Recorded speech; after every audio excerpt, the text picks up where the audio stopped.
I'm a dermatologist. Here are some of my cosmetic dermatology icks. These kind of have to do with filler. If you want me to do more of these, let me know in the comments. First up, when people say dermal fillers, this is a misnomer. And if you know how to inject fillers, you should know why this is wrong. Most of the time, filler is not injected into the dermis.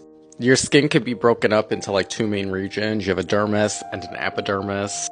And the vast majority of the time, you're not injecting filler in either of those places. For instance, like in the cheeks, you're usually injecting on the supraperiosteum of the bone here. That means like on top of bone. You'll be doing that in like jawline and chin too. For something like lips, you're subcutaneous, you're injecting under the skin. You may be injecting into dermis for some like really small fine lines or like acne scars, but the vast majority of the time they're not going into the dermis, so they're not really dermal fillers. I just call them fillers. I could call the procedure soft tissue augmentation sometimes.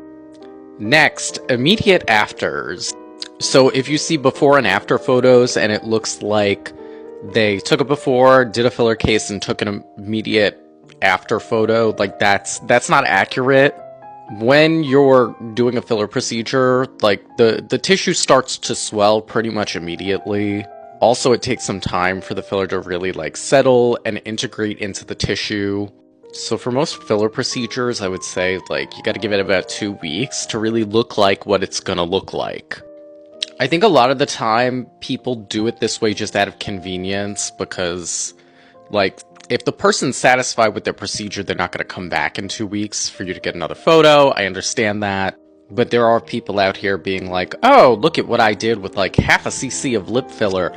It's going to look like way more than what it is if you take the photo immediately after you did it. There are other things that annoy me with before and afters. Like, I have seen immediate afters where they have the patient put on makeup after their procedure, like to like make things look even better. I've seen using different lighting for the before and the after to make things look better. Like, it's dishonest, it's shady, it's icky. Lastly, the people who say fillers stretch your skin. Like, what are you on about?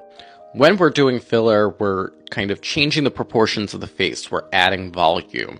And quite often, skin sagging comes from volume loss. Also, your skin is like really good at elasticity in general. In order to stretch skin, you really need to like overfill it. You would need to be overdoing it. And like the way that a qualified injector is going to do filler shouldn't stretch out your skin. You would need so much injected. Do you have any cosmetic pet peeves? Let me know in the comments.